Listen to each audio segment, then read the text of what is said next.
Assalamualaikum warahmatullahi wabarakatuh. Bismillahirrahmanirrahim. Ashhadu an la ilaha illallah wa ashhadu anna Muhammadar Rasulullah. Allahumma salli ala sayyidina Muhammad wa ala ali sayyidina Muhammad. Rabbis rahli sadri wa yassirli amri wahlul 'uqdatam min lisani yafqahu qawli. Amin. Bismillahirrahmanirrahim. Salam hormatku, salam santunku buat para jamaah tercinta dimanapun Anda berada, baik yang ada di dalam ataupun yang ada di luar negeri, terkhususnya jemaah yang ada di Banda Aceh. Semoga kita semua senantiasa selalu di dalam lindungan Allah Subhanahu wa Ta'ala. Amin ya Rabbal Alamin. Di pagi yang indah, Ahad yang indah di kota Banda Aceh ini, marilah kita kemahkan di dalam nyawa, kemahkan di dalam jiwa, kemahkan di dalam hati, kemahkan di dalam roh, dan kita kemahkan di dalam kehidupan ini dengan kalimah-kalimah thayyibah. Subhanallah walhamdulillah wa la ilaha illallah wallahu akbar wa la hawla wa la quwwata illa billahil aliyil azim. Sadaqallahul azim. Pada pagi yang indah ini, kami mengangkat sebuah judul, Nabi Khidir adalah fiktif atau dongeng belaka. Sudah kita dengar bersama selama ini tentang kisah-kisahnya Nabi Khidir dan Nabi Musa di dalam Al-Quran, yang mana dikisahkan bertemunya Nabi Isa dengan Nabi Khidir. Diceritakanlah, didongengkanlah kepada kita semasa kita ngaji di kampung-kampung kita dahulu. Seolah-olah semuanya itu hanyalah dongeng-dongeng dan cerita-cerita masa lalu yang ada di dalam Al-Quran. Kita tak pernah bisa membuktikan, kita tak pernah menyaksikan apapun yang telah diceritakan di dalam Al-Quran tentang manusia tempo dulu, manusia zaman dahulu. Sehingga di dalam hati kita menganggap itu hanyalah dongeng-dongeng belaka. Akan tetapi sesungguhnya Al-Quran itu hak adanya. Makna dari hak ini sudah terjadi pada tiap-tiap diri manusia. Karena Al-Quran itu berasal dari masing-masing diri manusia. Coba kita hayati. Bila tak ada kita, apakah ada Al-Quran yang tertulis itu, yang tebal itu?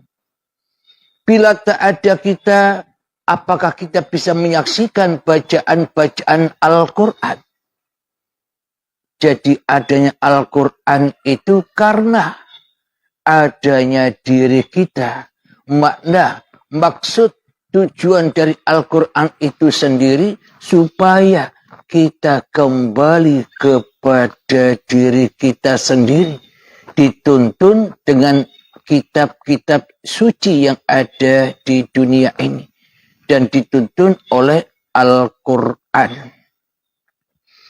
Alhamdulillahirabbil alamin, dikisahkan di dalam Al-Quran ketika Nabi Musa dan Nabi Khidir ketika enak-enak naik kapal yang bagus, tiba-tiba setelah itu kapalnya dibocorin sehingga terjadi kontradiksilah antara Nabi Musa dan Nabi Khidir.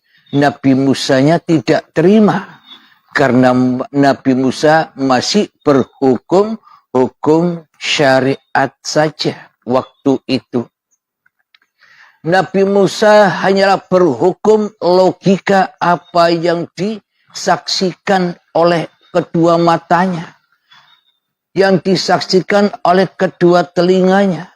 Nabi Musa masih melihat makhluk yang ada di luar dirinya, sehingga terjadi sebuah kontradiksi, tidak cocok dengan hawa nafsu Nabi Musa saat itu. Dikisahkan lagi, kemudian ketika berjalan-jalan ada anak kecil, tiba-tiba dibunuh anak kecil itu oleh Nabi Khidir. Dan Nabi Musa pun juga komentar atau kontradiksi di dalam hatinya. Nabi kok begini? Nabi kok tak sesuai syariat? Nabi kok membunuh? Itulah ungkapan-ungkapan hati di dalam hatinya Nabi Musa saat itu. Sehingga Nabi Musa berontak.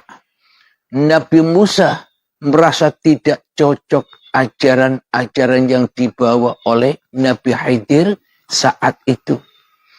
Karena secara logika, karena secara syariatnya tidak cocok dengan hawa nafsu Nabi Musanya saat itu. Nabi Khidir sudah berpesan di awal, nanti Musa, kamu tak akan pernah kuat untuk mengikuti aku. Kamu tak akan pernah kuat untuk belajar denganku. Berhubung Nabi Musa ngotot, ngeyel, maka diajaklah Nabi Musa bersama Nabi Khidir. Dan terbukti di setiap perjalanan Nabi Musa selalu ngeyel, selalu protes, selalu kontradiksi hatinya dengan apa yang dilakukan oleh Nabi Khidir. Kemudian bila kita hayati seperti selama ini, maka itu semua hanyalah cerita-cerita yang ada di dalam Al-Quran. Hanyalah cerita dongeng-dongeng, kisah-kisah para nabi zaman dahulu. Karena kita masih selalu dan selalu membaca ayat-ayat setan yang ada di dalam hati kita. Karena kita selalu kehadiran, kewujudan, kehidupan dan kekuasaan iblis yang ada di dalam hati kita. Sehingga semua yang ada di dalam Al-Quran, kisah-kisahnya serba bohongan, serba dongeng belaka. Tidak pernah kita saksikan dengan senyata-nyatanya. Karena kita selama ini menjadikan pemimpin setan dan iblis di hati kita daripada menjadikan pemimpin Allah yang telah menciptakan kita. Karena itu kitab sucinya Allah, maka bila Allahnya gaib, maka kitab sucinya pun gaib. Tak nyata, tak jelas, hanya dongeng saja. jangankan kitab sucinya Allah, jangankan Al-Quran, Allah saja didongeng-dongengkan. Seolah-olah Allah itu, Tuhan itu hanya dongeng belaka. Karena di dalam hati kita selama ini sudah nyata. Tuhan yang sebenar-benarnya Tuhan, siapa? Hawa nafsu kita sendirilah yang berperan sebagai Tuhan selama ini. Jadi menganggap semua hanyalah dongeng-dongeng belaka. Sebelum kita melanjutkan apa yang dimaksud Nabi Khidir itu, apa hikmah yang ada di dalam Al-Quran, kisah-kisahnya antara Nabi Musa dan Nabi Khidir selama ini. Marilah kita berlatih dahulu, tenang dahulu, enjoy dahulu, kita masuk ke dalam diri kita agar apa yang dipaparkan di dalam uripi Allah ini, agar kita mudah di dalam memahaminya, agar mudah kita di dalam mengaplikasikan di dalam kehidupan ini. Marilah kita hening-heningkan diri kita di hati kita supaya kita kembali kepada Allah. Mengheningkan cipta, mulai silahkan.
Alhamdulillahirabbil alamin. Mengheningkan cipta selesai. Mari kita lanjutkan.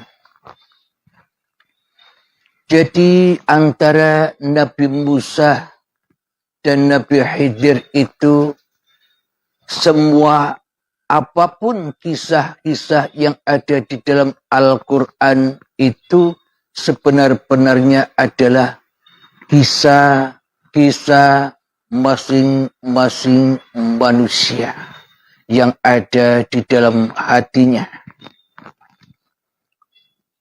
Selama ini kita menjadi rasulnya setan. Selama ini kita menjadi utusan-utusan setan. Selama ini kita menjadi pesuruh-pesuruh setan yang mana kita selalu disuruh, kita selalu diutus, kita selalu dirasul, dan kita selalu diperbudak oleh iblis dan setan untuk selalu dan selalu menjauh dari Tuhannya. Jadi kita selama ini selalu berkhianat kepada Tuhan yang telah menciptakan kita. Kenapa kita berkhianat? Karena kita menjadi nabinya, karena kita menjadi rasulnya selama ini hanyalah menjadi nabi dan menjadi rasulnya hawa nafsu kita sendiri. Menjadi nabi dan rasulnya iblis dan setan yang mana di dalam hati kita selalu congkak dan sombong kepada Allah. Apa buktinya? Selama ini kita congkak dan sombong kepada Allah. Buktinya kita tidak mau dituhani oleh Allah di dalam hati kita. Kita tidak mau dirasuli Allah di dalam hati kita. Kita tidak mau diutus Allah di dalam hati kita.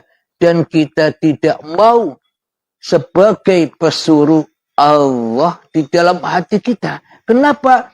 Karena Allah sudah lama kita goibkan di hati kita. Karena Allah sudah lama kita tiadakan di dalam hati kita. Karena Allah sudah lama hanyalah menjadi mitos atau dongeng-dongeng belaka selama ini. Karena Allah tidak nyata bagi kita. Yang nyata bagi kita hanyalah setan yang terkutuk di dalam hati kita, yakni hawa nafsu kita lah yang menjadi Tuhannya diri kita selama ini. Sehingga kita tak bisa pulang dan sehingga kita tersesat dari jalan-jalan Tuhan. Alhamdulillahirabbil alamin. Itulah buktinya bahwa Al-Quran itu hanya mitos dan hanya dongeng belaka yang di dalamnya menceritakan adanya Tuhan. Akan tetapi semua itu hanyalah dongeng dan cerita saja. Maknanya percuma Al-Quran itu ada bila kita di dalam hati kita tidak mempertuhankan Tuhan yang mengadakan kita, tidak mewujudkan Tuhan yang mewujudkan kita, tidak menghidupkan Tuhan yang telah lama sejak dari tanah sampai menjadi bayi hingga saat ini. Kita tidak rela bila Allah yang menghidupi kita. Kita tidak rela bila Allah yang menguasai kita. Kita tidak rela bila Allah yang berbuat segala sesuatu atas diri kita selama ini. Yang paling kita cintai di dalam hati kita, yang kita jadikan pemimpin di dalam hati kita, yang kita jadikan Tuhan di dalam hati kita, hanyalah iblis dan syaitan yang merupakan hawa nafsu kita sendiri. Apa buktinya? Bismillahirrahmanirrahim. Inna syaitana lakum aduwwum mubin. Sesungguhnya syaitan itu adalah musuhmu yang nyata bagimu. Siapa yang nyata bagi kita di dalam hati kita? Yang nyata, yang hadir, yang wujud, yang hidup, dan yang berkuasa menjadi pemimpin di dalam kehidupan dan badan ini di dalam hati kita kan kita sendiri. Kita selama ini jadi Tuhan tidak kita sadari. Kita selama ini jadi pemimpin di dalam hati kita tidak pernah kita sadari. Kenapa? Karena kita sudah tersesat jauh dari jalan pulang. Sudah tersesat jauh dari jalan Tuhan selama ini. Maka kita selalu dan selalu tinggal di dalam neraka jahanam. Karena kita tak bisa pulang dengan kendaraan iman. Dengan kendaraan roji'un. Dengan kendaraan lillahi ta'ala. Maka dari itu Nabi Muhammad didatangkan ke dunia ini hanyalah untuk membenahi akhlak-akhlak manusia yang bejat.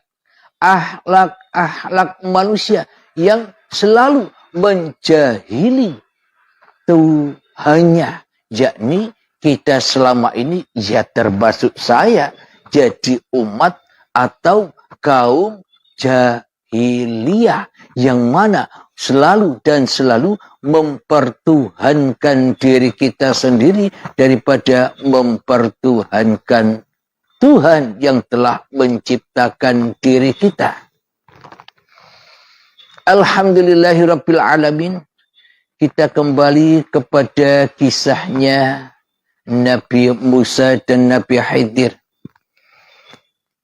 Selama ini kita selalu menjadi Nabi Musanya, yang mana hati selalu bergejolak, yang mana hati selalu kontradiksi, yang mana hati selalu tidak cocok bila tidak sesuai keinginan hati kita. Seumpama kita diuji oleh Allah dengan kodok dan kodarnya Allah, kita selalu melawan, kita selalu tidak rela, tidak ridho bila keadaan-keadaan yang menimpa kita di dalam kehidupan ini tidak sesuai dengan apa yang kita inginkan. Jadi keinginan kita sebagai setan lebih besar di dalam hati kita daripada keinginan Tuhan terhadap diri kita. Kodok dan kodar di dalam hati kita, di dalam hawa nafsu kita sendiri, kita kedepankan daripada kodok dan kodarnya Tuhan yang telah menciptakan kita selama ini. Sehingga kita tidak ridho bila kita menghadapi dunia ini dengan hal-hal yang tidak kita inginkan. Dengan kesulitan-kesulitan menggapai dunia. Dengan kesulitan-kesulitan menggapai pangkat. Dengan kesulitan-kesulitan menggapai jabatan. Kita tidak ingin apa yang kita cita-citakan tidak berhasil. Karena kita selama ini menjadikan pemimpin setan-setan, yakni hawa nafsu kita sendiri, daripada kita menjadikan pemimpin Allah yang memerankan dan yang memperjalankan kita. Sehingga Nabi Musa selalu protes dengan apa yang dilihatnya yang tidak sesuai dengan hatinya, dengan hawa nafsunya. Maka dari itu semua adalah lambang-lambang, kiasan-kiasan diri kita sendiri yang selama ini kita melihat hal-hal yang di luar diri kita yang mana tidak cocok, tidak sinkron untuk kita konsumsi, tidak sama dengan diri kita, kita sudah menganggap salah dan sesat. Itulah gambaran Nabi Musa selama ini, yang mana di dalam hati kita selama ini hanya kehadiran diri kita sendiri di dalam hati kita, yakni kita selama ini menjadi Nabi Khidirnya setan. Kenapa? Karena setannya hadir di dalam hati kita daripada pencipta setan itu sendiri. Jadi selama ini pun kita juga menjadi Nabi Khidir, tapi Nabi Khidirnya, tapi utusan-utusan setan. Nabi Khidirnya setan. Karena nyembah setan. Karena pulangnya kepada inna syaitana lakum aduwwum mubin. Sesungguhnya setan adalah musuh yang nyata bagimu. Siapakah yang wujud, yang hidup, yang nampak, yang nyata di dalam hatimu? Bila bukan Allah, itulah berarti setan.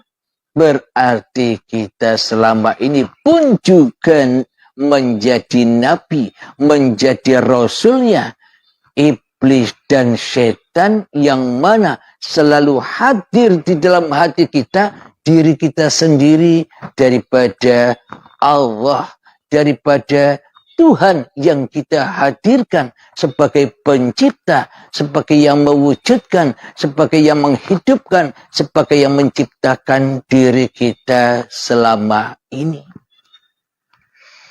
Jadi jelas sudah Nabi Khidir yang selama ini kita terka ada sosok-sosoknya. Oh, ternyata hanya mitos, hanya dongeng belaka.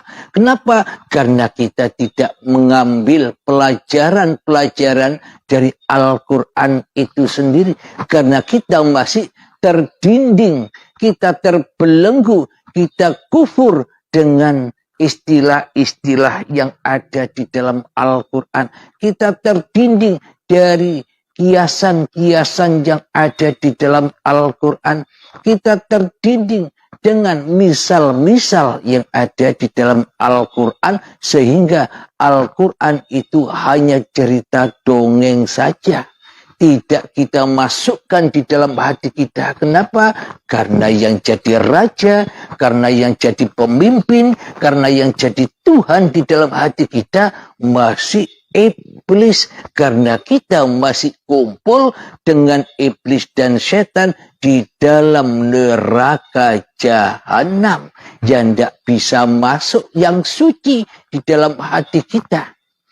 Karena kita jadi rasulnya setan, jadi utusan setan, jadi pesuruh-pesuruh setan untuk selalu berkhianat kepada Tuhannya, untuk selalu menolak dan menolak perintah-perintah Tuhannya, untuk menolak kewujudan Tuhannya, untuk menolak uripe Allah, untuk menolak hayatullah, untuk menolak kekuasaan Allah yang ada pada tiap-tiap diri manusia.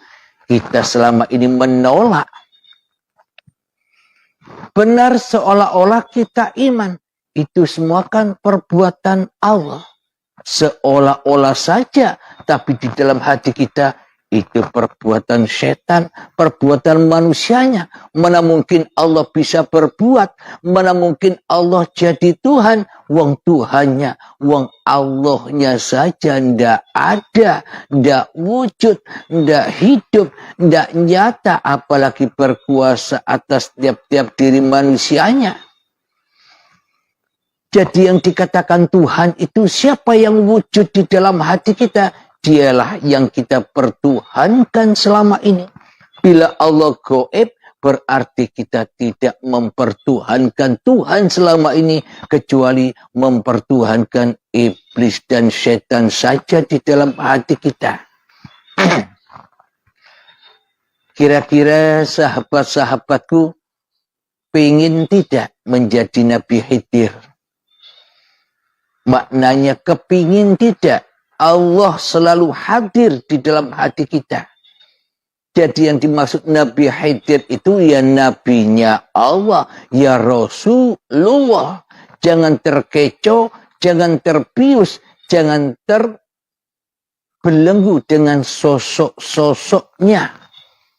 Yakni bila kita ingin menjadi Nabiullah Khidir, menjadi Rasulullah, sehingga kita bisa bersyahadat asyhadu an la ilaha illallah wa asyhadu anna Muhammad Rasulullah, maka jadilah Nabi Khidir. Maknanya hadirkan Allah selalu sebagai Tuhan dan pemimpin kita, daripada menghadirkan iblis dan setan yang menjadi pemimpin dan raja, bahkan jadi Tuhan kita selama ini. Dengan apa cara menghadirkan Allah? Ya, bunuhlah iblisnya. Dengan apa caranya? Berontaklah. Jangan sampai kita dikuasai terus. Jangan sampai kita terbelenggu terus di dalam penjara-penjara iblis dan setan. Kita wajib melawan. Karena peperangan yang akbar yang ada di dunia ini bukan perang-perang fisik itu. Perang-perang fisik itu kan hanya perang-perang bohongan. Sesungguhnya hakikat perang itu yakni di dalam setiap dada manusia memerangi hawa nafsunya sendiri, memerangi dirinya sendiri. Itulah peperangan yang akbar. Itulah peperangan yang agung. Bila kita memenangkan peperangan itu, maka maha akbarlah Allah di dalam hati kita. Maka maha agunglah Allah di dalam hati kita. Maka maha mulialah Tuhan di hati kita. Maka maha sucilah Tuhan di hati kita. Maka apapun yang dikerjakan oleh manusianya, bila Allah sudah hadir di dalam hatinya, maka manusianya selalu diutus dan diutus oleh Tuhannya. Manusianya selalu dirasuli oleh Tuhannya. Manusianya selalu disuruh oleh Tuhannya untuk bergelar di alam dunia ini. Maka dari itu terciptalah Rabbana atina fid dunya hasanah wa fil akhirati hasanah wa qina adzabannar. Hatinya sudah berakhir dari penjajah-penjajah iblis dan setan. Hatinya sudah berakhir menjadi budak-budak iblis dan setan, maka akan bertemu dengan bulan suci Ramadan. Hatinya selalu suci dari yang selain Allah. Bila hatinya sudah suci, maka apapun yang dikerjakan semuanya maha suci. Karena yang berperan bukan manusianya lagi, akan tetapi Tuhannya lah yang memerankan dirinya atas segala apa yang diperankannya. Bila sudah Tuhan, bila sudah Allah yang memerankannya, maka dalam hati kita tidak ada kontradiksi lagi. Tidak jadi Musa lagi yang selalu ngeyel dengan apa yang dipandangnya. Jadi aplikasi untuk menjadi Khidir, menjadi Nabi Khidir, yakni ketika Allah sudah nyata, maka bangkitlah manusianya dari alam kuburnya. Bangkitlah manusia dari alam kemanusiaannya, dari alam fana, hijrah, pindah ke alam baqo, sehingga hatinya selalu tenang, sehingga hatinya selalu damai menghadapi kodok dan kodarnya Allah. Hatinya selalu terima ing pandum dengan apapun keadaan yang kita alami. Seperti kisahnya Nabi Ayub ketika dikasih penyakit yang begitu dahsyatnya, karena ada iman di dalam hatinya, maka ia tidak mempermasalahkan lagi penyakitnya. Kenapa? Karena ia selalu dan selalu menjadi hadir, menghadirkan Allah, mentuhankan Allah, menjadikan Allah sebagai pemimpin di dalam perjalanan hidupnya. Maka hidupnya dia enjoy saja, meskipun ia didera penyakit yang sungguh dahsyatnya, penyakit yang dianggap momok, yang jelek bagi masyarakat waktu itu. Jadi maknanya ketika sudah hadir Tuhannya, kita tak akan pernah lagi berkontradiksi atau melawan takdir Tuhan. Dikasih posisi dan keadaan begini, ya diam saja, ikuti saja.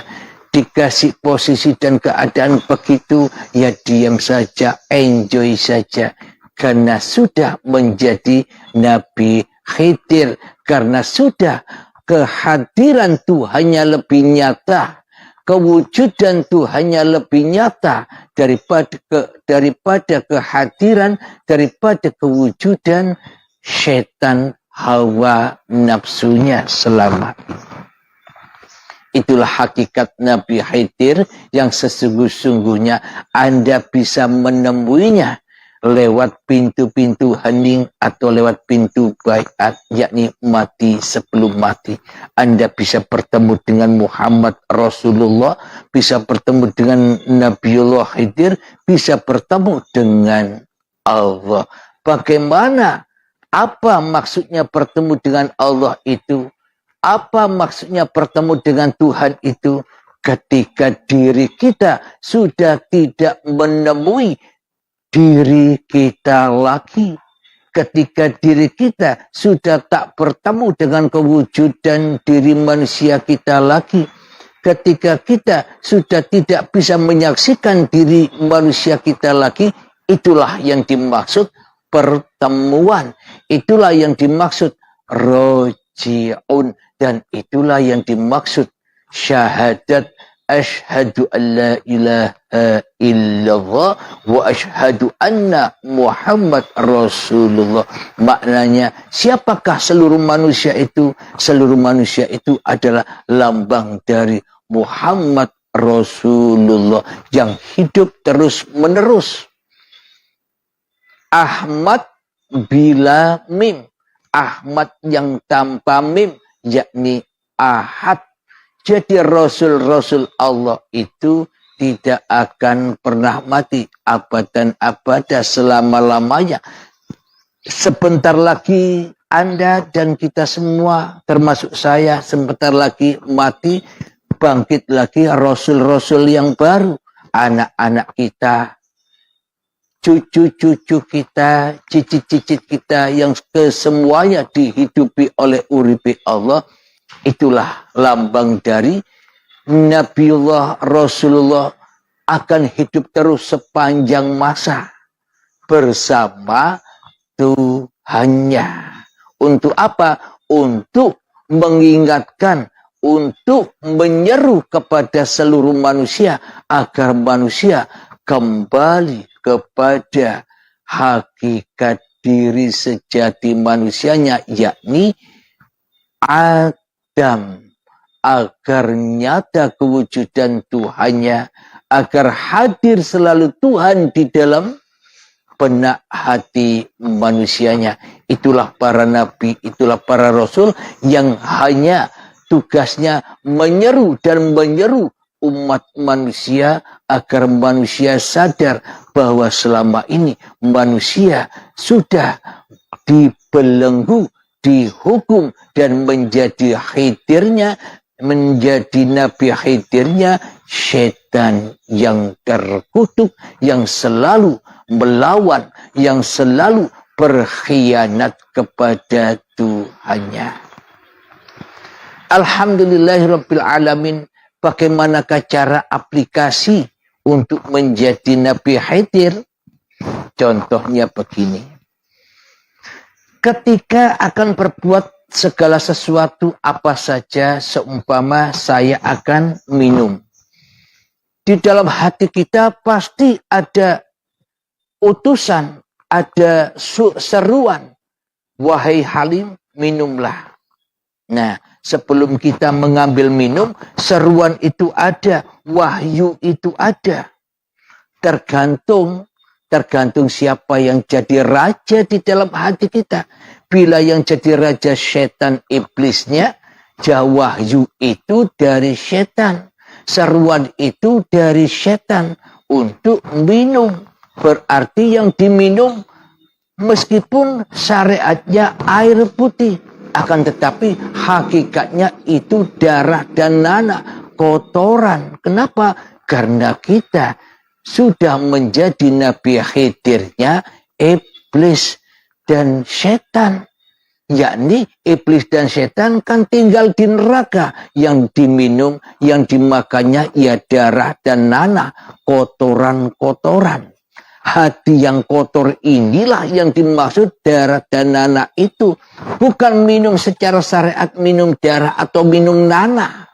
Maknanya racunnya hati, meskipun kita minum air putih, di sisi Allah itu bagaikan darah dan nanah, bagaikan kotoran.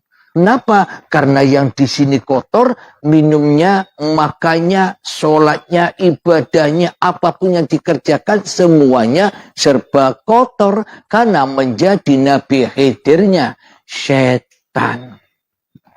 Jadi cara belajar untuk mengaplikasikan, menghadirkan Tuhan di dalam hati kita, maka heningkan manusia kita dahulu sebelum kita beraktivitas. Ketika sudah lebur, fana, hancur kemanusiaan kita, yang ada hanyalah innani anallah, maka mulailah bergerak. Contoh misalkan demikian, ketika sudah nyata bahwa hanya Allah yang berkuasa atas seluruh alam semesta ini, maka semua seruan itulah ayat-ayatnya Allah. Semua apapun pergerakan manusia itu pun juga ayat-ayatnya Allah. Jangan baca Al-Quran yang dohir saja. Kita diutus di dunia ini ialah untuk menyaksikan atau membaca ayat-ayat Allah, baik yang ada di dalam diri ataupun yang ada di luar diri. Ketika kita mulai mengambil minuman,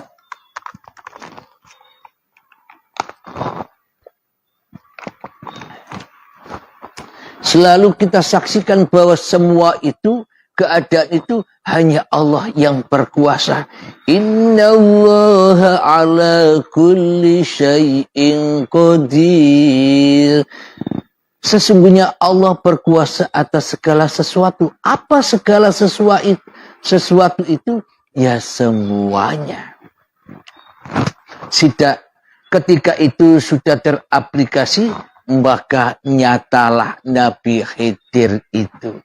Ketika sudah teraplikasi, maka nyatalah Muhammad Rasulullah, hamba yang selalu diutus oleh Allah. Diutus apa? Menyaksikan ayat-ayat Allah. Apa rupanya? Seluruh pergerakan kita dari tanah sampai jadi tanah lagi, itulah ayat-ayat Allah itu. Ayat-ayatnya uripe Allah. Alhamdulillahirabbil alamin. Semoga saya khususnya dan semoga saudara-saudaraku semua, para jamaah penyimak uripe Allah, pecinta uripe Allah, semoga kita dikumpulkan menjadi kekasih-kekasih Allah, menjadi Rasul-Rasul Allah di dalam kehidupan ini. Tidak dikumpulkan menjadi Rasulnya iblis dan setan yang selalu bangkang, yang selalu melawan titah dan perintah Tuhannya untuk selalu tidak mensekutukan Allah. Amin, amin, amin, ya Rabbal Alamin. Sebelum kita akhiri kajian di pagi yang indah ini, yang berlokasi di Grand Hotel Aceh Syariah, Banda Aceh, marilah kita kembangkan sholawat dari Mintaful Bala. Allahumma salli ala Sayyidina Muhammad wa ashghili zalimin bizalimin. Allahumma salli ala Sayyidina Muhammad wa ashghili zalimin bizalimin wa akhrijna min bainihim salimin wa ala alihi wa sahbihi ajma'in. Alhamdulillahi rabbil alamin. Allahumma ya qadiyal hajat, Allahumma ya mujibad da'awat, Allahumma ya rafi'ad darajat, Allahumma ya muhillal muskilat, Allahumma ya syafiyal amrat, Allahumma ya kafiyal muhimmat, Allahumma ya dafi'al baliyat. Allahumma khtim lana bil iman, Allahumma khtim lana bil islam. Rabbana atina fid dunya hasanah wa fil akhirati hasanah wa qina adzaban nar. Wa sallallahu ala sayyidina Muhammad wa ala alihi wa sahbihi wasallam. Walhamdulillahi rabbil alamin. Akhir kalam. Assalamualaikum warahmatullahi wabarakatuh.